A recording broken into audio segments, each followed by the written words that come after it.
Karag kung mahuwas ng taktihan para makabuli kita pamilya.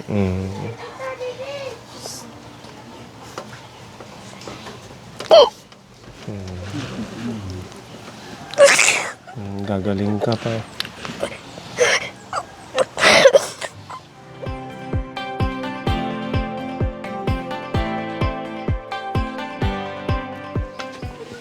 Hello. Good afternoon. Hello, tatay. Masalod ako, okay la.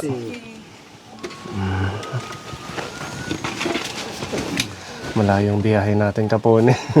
Almost 1 hour galing Borongan papunta dito sa barangay Gindalitan. Ito na ba yung pinakalast? Diri. Meron pa May doon. napalit ko bagong baryo, pinakalas. Bagong baryo. Pero adi aga salog, diri kalsada. Wala pang kalsada. Plus naman ko tadi ni kuanit kalsada, ingat to kaluteriyo Kan Luterio. Yung pa-crossing dito yung Del Pilar, ano? Oo, nga dito lapgap nga crossing Padil Pilar ito, asid it last barangay. Malayo ito. Kita natin si ate sa Facebook. Nilapit sa atin. Hello, kumusta ka? Okay. Okay naman. Maaram ka magtagalog. Dere, tatay. Ikaw yung tatay niya. Asan ang nanay? Nagdadamo. Nagsa-sideline sa pagdadamo. Anong trabaho ni tatay? Nagkikinunak naman kamote. Tinanom. Nagtatanom kayong kamote. Diin. Di bukid. Damo, tintanom. Kay bilanghol, butig. Halo-halo. Oo, maganda kasi mga araw na, ating ngaran. Reni. Tatay rin, pero natin edad. Kuanak. 48 ada. 50. 50 na. Itim asawa, pero net edad. 48 sa Atilin. Mga sugahit 48. Pipera man nga iyo kabataan. Bali ito awalo hira. Wawalo sila. Pero tamhi tikom na lanam. Bali na la dudo. Ano yung hikom? Itam waray pa kunta asawa. So yung anim, may mga pamilya na. Tapos may apo din nga dodo. Ba't ang bata naman? Ang bata or ang bilis nag-asawahan ng mga anak mo? Or sadyang ganun? Di ba kasi 48 pa lang si tatay tapos yung anim niyang Nasawahan, mga bata nag-asawa. nag-asawa na sila agad. Mga ilang taon na yun yung mga may asawa. Ang pera net era mga edad. 16 pala. 16? Ang bata Kaya nila nga ni 15 pala ada. 15. Si ate, anong matim ngaran? Robian. Pero netim edad. 12. Na-eskwela ka pa. Ano netim grade? Grade 4. Grade 4 ka na. Nakita ko yung video sa'yo ni Kuya Bunay. Si Kuya Bunay yung nagpunta dito sa'yo. Nakita ko kasi nakafollow ako sa kanya. Sabi niya, Sir Pone, sana mabisita si Ate Robian. Okay ko na nga ni Sir Pone. Opo. I-follow nyo kami, nanay, ha? Para madami tayong Follow and share. matulungan, Ate Robian. So, doon sa video ni Kuya Bunay, nakita ko na malaki yung tiyan mo. Dakwit tiyan. Kaya Inano? Hindi ka maaram. Pwede nim ipakita aam. Pakita din. Ano? Ganyan siya kapone, 12 years old ka pa lang. Tapos ganito yung tiyan mo. Bali 3 years na kaya na November. Nasugad nakaduha na itingad to kada tuig in December takloban IBR. Nadala na to sa Nakaduha unang December nga niya nga December. Natag-o sa kabulan hira didto. Halika nanay kasi ikaw naman yung kaya mag-explain. Kamag-anak ka nila? Pamangkin ko. Pamangkin ng asawa ko. Dito ka. 3 taon na ito. Opo. Na malaki na yung tiyan niya. Mga ikatlong taon ngayong November. Bali 2 beses na siya ipinunta sa dinala sa ABR. Sa Tacloban. Opo, sa Tacloban, nag-iisang buwan sila roon. Tacloban. Pero wala namang nangyayari, ganyan pa rin. Anong findings ng doktor? Anong resulta? Bakit lumalaki ang tiyan niya? Tansiring ko man, doktor. Ay, tubigan daw yung baga niya. May tubig ang baga mo. Tubigan, tapos ano naman siya, gin exam kung baka system daw. Oo, Hindi naman. hindi. 3 beses siyang in-exam, negative raw. Hindi naman system. Sa baga ang sakit. May tubig daw sa baga. Tapos nag-maintenance, parang nagka-TB ba? Nagka-TB rin ito. Nag-maintenance siya. Pero okay naman, gin-examine na yung niya, plema. Okay na, negative na. Negative na. Negative na. Tayo ka nga, baby. Habak daw. Diri mabugat. Ito yung paglalakat. Diri. Pero Ngayon siya, oh. madali siyang mapagod. Grabe, ang Pumupunta laki siya sa na. eskwelahan. Na eskwela ka. Diri ka nabubuli ha, school. Diri ka niragin tatamay. Buti na lang naintindihan ko nila. Minsan, may mga bata na pinagsasabihan siya, buntis daw, buntis. Wala, pasay Malaki ka ang nga. tiyan. Ayun po. Grabe yung ugat dito, oh. Kaya nga hindi siya inupiran, sabi ng doktor, hindi siya inupiran kasi may mga ugat raw. Maraming ugat na Maraming ugat, lumilitaw. Tsaka parang may mga sugat, ganun. Ano yan, ano ba yung tawag, Tagalog, katul nga uga. Yung katul hiyahin uga nga katul. Nagkaroon siya ng mga parang sugat-sugat, So, hinihingal ka pag naglalakad. Hinihingal siya. Mabilis ka mapagod. Ano naman lang ihin medisina? Waray na, wala na. Sige, upo ka rin. Tapos na siya mag-maintenance ng kanan TB. Yan, mabalik at hira dama kuan. Nagpa-ultrasound. Kailan magpapa-ultrasound? 27. 27, naka-schedule siya sa 27 dun sa provincial Provincial. hospital. Buti naman na nakabalik siya sa doktor. Kasi ang ginagawa ng nanay niya, pumupunta siya doon sa namin, doon sa LGU, bigyan ng tulong, pang masahe sa pagpapa-check up niya. Kasi malayo itong lugar. Kunting tinutulungan. Pero hindi naman gaano kalaki binibigay dyan. Mga 2K lang, ganun. Eksakto lang pamasahe talaga sa Burungan, balik-balik. Tapos pagkain pa nila. Pagkain pa nila. Tapos ang pagkain niya, tawag niya, maraming bawal sa kanya. Pinili yung kinakain niya. Kasi pag kumakain siya nakakakain siya ng bawal sa kanya, ang tawag ng Kaka-allergy? nang lumalaki yung niya, yung mukha, parang Namamalas. namamaga siya.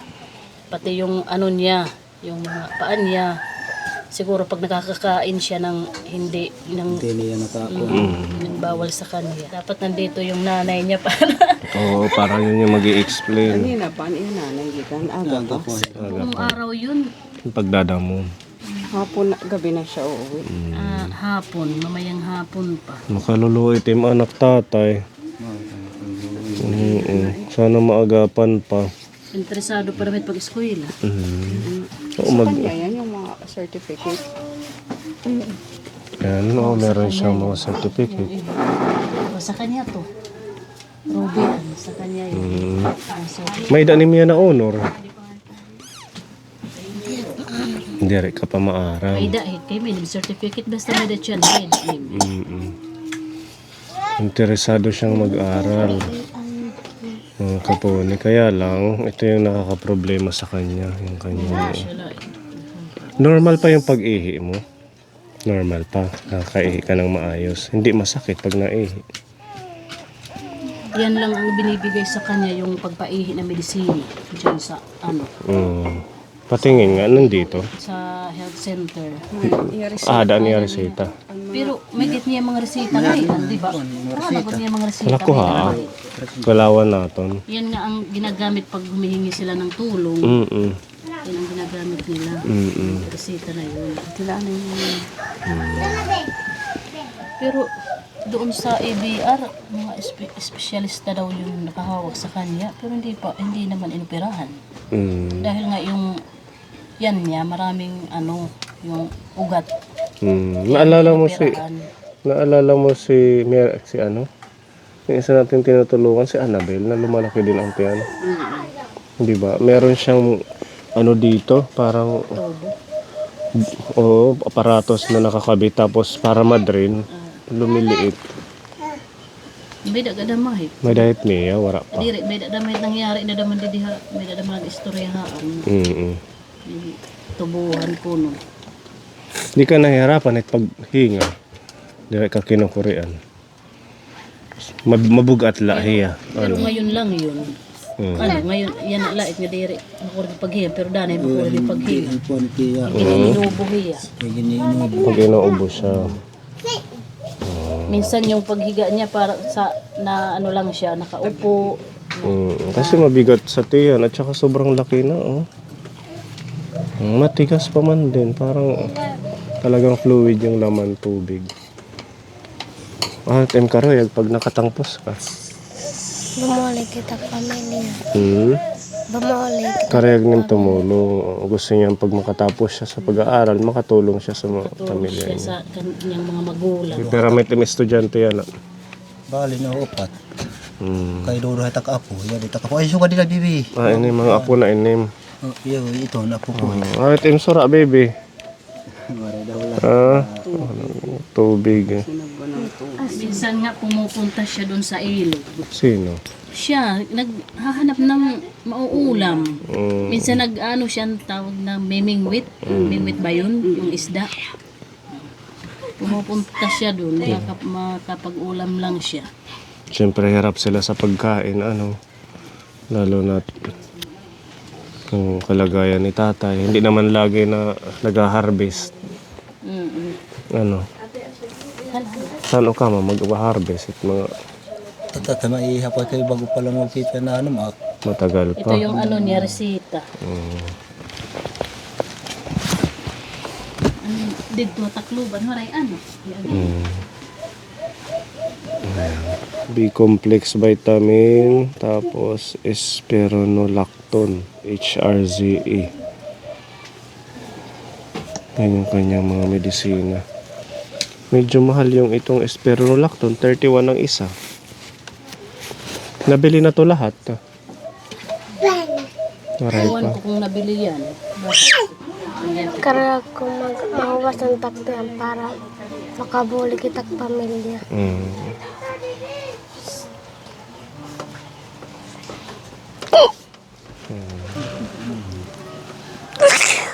Gagaling ka pa. 3 taon na palang sakripisyo niya ito. At saka napakabata pa. Napakabata pa niya para magkaroon ng ganitong kalagayan.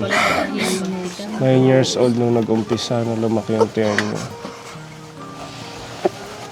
Mahuhuwasan ka, papag-aampo. O nag-aampo ka? At Ginoo.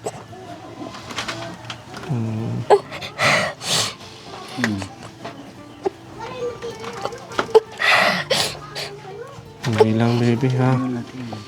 Laban na lang.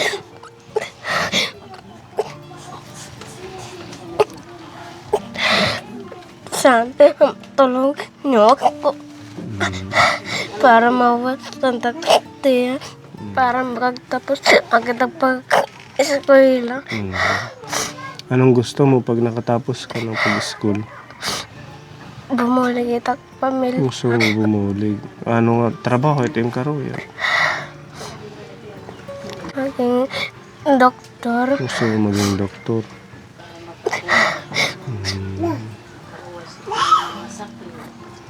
Oo, si Ate Ruby. Ang buti hindi siya namamanas ngayon. May time ito na namamanas, tatay. Nakaraang Oo. linggo, minanas siya. Namamanas. Namamagay yung mukha niya. Siguro pag sobra yung tubig na naiinom niya. Malamig kasi dito nung nakaraang linggo.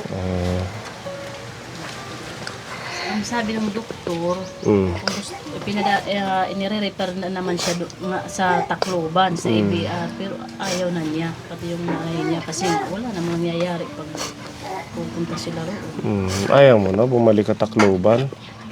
Kailangan ni magpadayon at pagpa-check up. Siguro na ano lang si nanay dahil sa sobrang haba ng pila doon. Tsaka mahabang proseso yung paghingi ng tulong. Hindi kasi yung sabi niya ng nanay niya rin, wala naman nangyayari kahit nag-iisang buwan sila roon, mahigit isang buwan. Ganyan pa rin. Anong sinabi ng cancer? Wala. Ang sabi lang daw yung nung umpisa nung una siyang dalhin doon sa ABR, ang sabi lumalaki daw yung puso niya. Pati puso niya apektado. Tapos apektado yung puso niya at saka yung atay niya. At saka yung baga niya tubigan raw. And ang sabi ng doktor, sabi ng nanay niya rin sa akin. Ang pinakaano dito, talagang magpakonsulta sa espesyalista. Tsaka, yan, i-ultrasound. Kumbaga, magkaroon ng panibagong pag-check sa kanya. Kumbaga, back to zero kung ano yung totoong sakit niya. At nangitim na yan yung kanyang mga daliri. Nangitim na yung mga... Patingin, mga- baby. Kasi sign din niya ng may sakit sa puso. Tapos yung paninilaw ng mata. Nag-yellow na ni mata. Hindi rin manyelo, ito yung mata. Normal man yung mata. May problema siguro yung sa baga niya. Hindi nagpa-function ng maayos kaya ganyan, na-stuck yung fluid. Baga niya raw tubigan. Hindi siguro. Ang laman daw ang laman daw ng tiyan niya, tubig daw. Tubig. Maraming tubig. Hindi natin alam kung anong sakit ni ate Kapon. The best niyan nga ayun, mapunta sa espesyalista. Tsaka ituloy yung pagpapagamot. Sabihin mo sa nanay niya, huwag siyang mapagod, magpunta-punta. Kasi ganun ang public, ang government hospital. Dahil sa dami ng pasyente, siyempre. Gustuhin man siguro nila yun, yung pera naman yung nakakaano sa kanila. Kasi, yun nga, mahirap talaga ang anak buhay nila. Hindi, kung halimbawa man, alam mo nyo naman pag government, marami namang paraan, hindi naman agad bayad, di ba? Meron namang mahihingian ng tulong. Kailangan lang hindi mag-stop yung nanay ni Robian na magpabalik-balik sa hospital. Dinalit yung asawa, pagpatambal ay Sama dit di nakakakuha na kay mga kuan Kaya mait binibilin din. binibilin hit Kay ini mga pag-apo mo ini yang wala Waro man mga namin kuha ng ano niya mga tawag ni apo. Kay wala naman hindi mananay. wala na Tay na siyang yung nana. nanay niya. Bali sila na ang nag-alaga, dalawang magkapatid to. Sila na ang nagpalaki. Ganon. Kaya pala nga sa puder nyo na tatay, yung mga apo nyo. Kaya waray na mga yanan walang nana. nanay. Pero tatay, imo anak. Oh. Dagdag na alagain pala dalawa. Hain man usa sa itang guti. Aad ko ang lalaki, aadi. Mas mamaguti hityan. Mag-pray ka lang, Ate Ruby, ha? Halika. Kaya mo yan, ha? Basta isipin mo, nandito yung mga pamilya mo. Hindi naman siya pinababayaan. Ito sinisi nga binisaya ang tambalan. Oo, yung mga parang albularyo. Pwede din. Hindi rin darahog, so kahit tatay. Yung parang naingkanto, gano'n. Kasi dito sa atin may mga ganyan pa, di ba? Nag-iiba-iba kasi itig-uhipuan. Tambalan, iban siya rin nakapaon may awog. Anong awog? It nga, yung pagkain na linalagyan ng pagpalaki ng tiyan, gano'n. Gano'n. Yung mga prutas na linalagyan ng pagpalaki ng tiyan. Gano'n yung sabi ng mga Albularyo.